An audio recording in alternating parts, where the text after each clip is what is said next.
Hey everyone, welcome back to my channel Mathography. Today we are discussing about percentages and its concepts.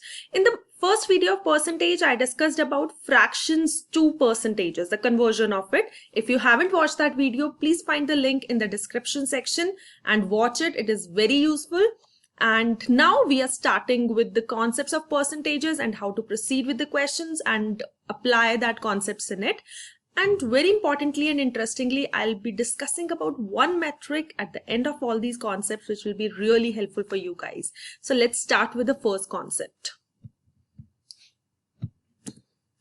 Okay, so first thing is percentage solving and finding. What is it? Let's start. Solving. If I have to solve percentage, let's say 20% is given. I can write, let's say 20% of 30. I can write it down as 20 by 100 of 30. And I can solve it further. So 20%, wherever we have this percent sign, I can change it into divide by 100 and then solve it. I know meaning of is multiplication. I have applied of as multiplication. And then I can simply cancel these zeros with the zeros above. And I'll get 6 as my answer. So this is solving of percentage, very important, very, I would say, easy. You already know this, but yeah, for those who doesn't know, so this is what you have to do. Now finding the percentage. So finding, you have 20, let's say you have 20 oranges, and out of that 8 are defective. 8 are, I would say, they're not good, they're not good in taste. So what percent of oranges are not good? So out of 20, 8 are not good. That means 8 upon 20. And here we are finding the percentage. So we'll be multiplying by 100. Now simply you have to solve it. So as you can see, in solving, I have divided by 100. And in finding, I have multiplied by 100. So this will become 40%. So this is the way to find the percentage. Moving to the next concept. Fractions to percentage, which we have already discussed. 1 is 100%, 1 by 2 is 50%. For more such shortcuts in detail, you can check my previous video. I have shared the link in the description. And for 1 by 3, it is 33.33%. So here we are finding the percentages. Finding the percentages again means we are multiplying whatever fraction or whatever number we have by 100. So 1 into 100 is 100, half into 100 is 50, and so on. So accordingly, we can find the other fractions as well. Moving to next concept. Very important, percentage change. Very important, very useful, very easy as well. So I have taken one question here which says, cost of t-shirt went from 3,500 rupees to 4,500 rupees. Find the percentage change. Now this change can be increased or it can be decreased. So firstly, you have to figure out from the given question whether it would be increased or decreased. So obviously price is getting increased because from 35 to 4,500, I can see there is an increase of 1,000 rupees. So this is the question of percentage increase. Now, how to proceed with the question? As I can see, the absolute change between the price, the absolute change in the price is of 1,000 from 3,500 to 4,500. And this change has happened because on this reference point, on this, the base price, which is 3,500 initially. So as we did in finding the percentage, we are doing the same thing, but you have to keep one thing in mind, that we are always finding the percentage change from the initial price.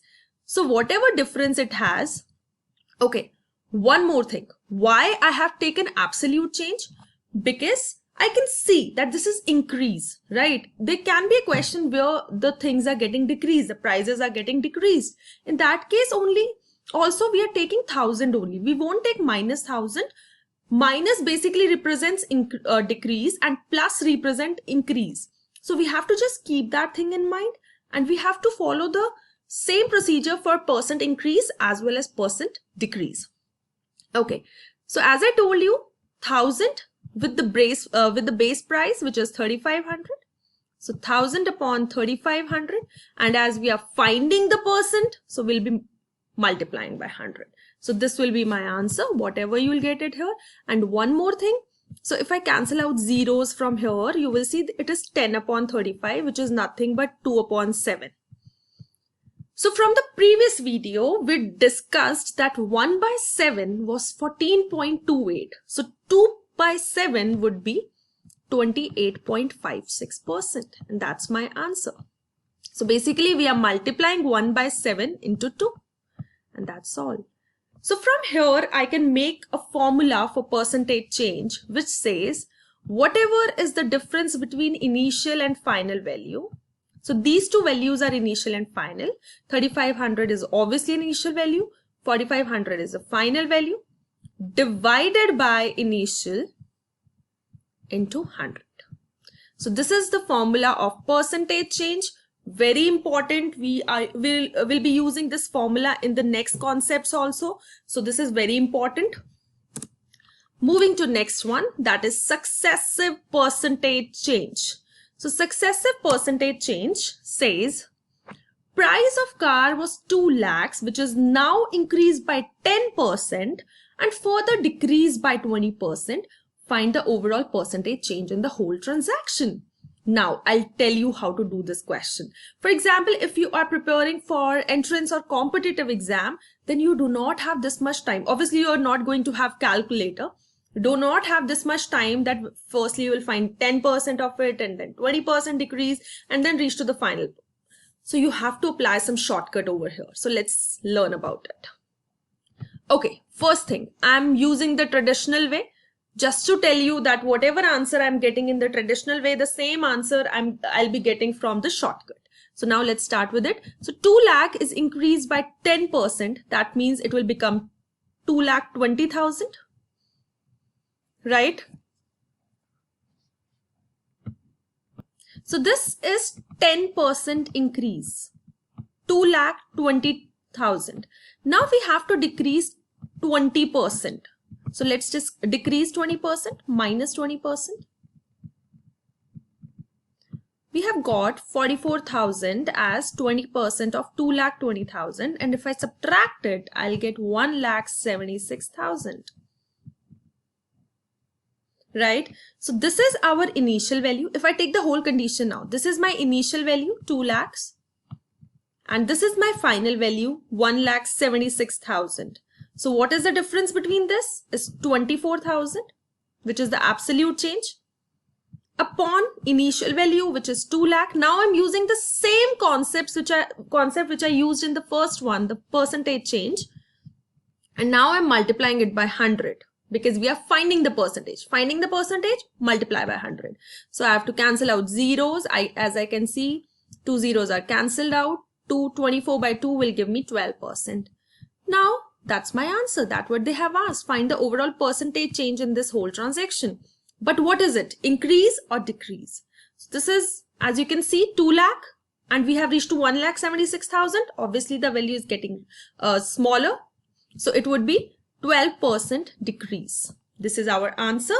But obviously, 2 lakh is not that difficult value where you cannot do your calculation. But what if it would be 5,86,000 as the initial amount, and then you have to increase 10% and decrease 20%. So you have to keep that thing in mind. So for those questions where we do not have, easy values. So for those questions, very important and very easy trick. So there is just one formula that you have to remember for successive percentage change. You will directly get your answer of overall percentage change in the whole transaction. The formula is A plus B plus AB by 100. So that will give you your final percentage change. So what is A? A is your plus 10 because it is getting increased. What is B? B is your minus 20 because it is getting decreased. So if I'll apply this formula, see what I'll get. 10 minus 20 plus 10 into minus 20 by 100. So this is the formula of successive percentage, and you have to put the signs accordingly. If it is increasing, plus 10, if it is decreasing, minus. So it will give me zeros and zeros will be cancelled out. So that will give me minus 10 minus 2, which I know is minus 12. And minus represent nothing but decrease. So this is just one step solution and we are getting the same answer as we were getting here. That's all. So this is successive percentage change. And if you have 3 percentages, you can firstly solve first 2. Whatever answer you are getting, you can just use this as new A, and whatever is left will be your new B. You cannot put C in between. You have to apply this formula twice when you have 3 transactions. Let's say increase by 10, decrease by 20, and then again increase by 10, for example. So you can apply the same formula but twice. Firstly solving first 2, whatever the answer is, take that as new A, and then combine it with whatever percentage is left, the third one. That's all. That will give you your final percentage change. So that was the concepts of percentages. We have covered fractions to percentage, we have covered successive percentage change, and we have covered normal percentage change. So these are really helpful in the questions of percentages. And now we are going to learn about that trick which I was talking about. So let's start with it. So the trick is, take any 3-digit number with 3 digits same. So let's say 222. Add the digits, you will get 6. So if you will divide 222 by 6, the answer is 37. Is it? Yes, it is. Now, taking any other 3-digit number, for example, 777. Sum the digits, it will be 21. So if I divide 777 with 21, the answer is going to be 37. So that's a magic trick we have for math. So this is, take any 3-digit number with all the 3 digits same and sum the digits and divide it with the given number. You will get always your answer as 37. So I hope you guys like this trick. So that was it. And if you like the video, please like, share and subscribe my channel. Thank you. See you guys soon. Bye bye.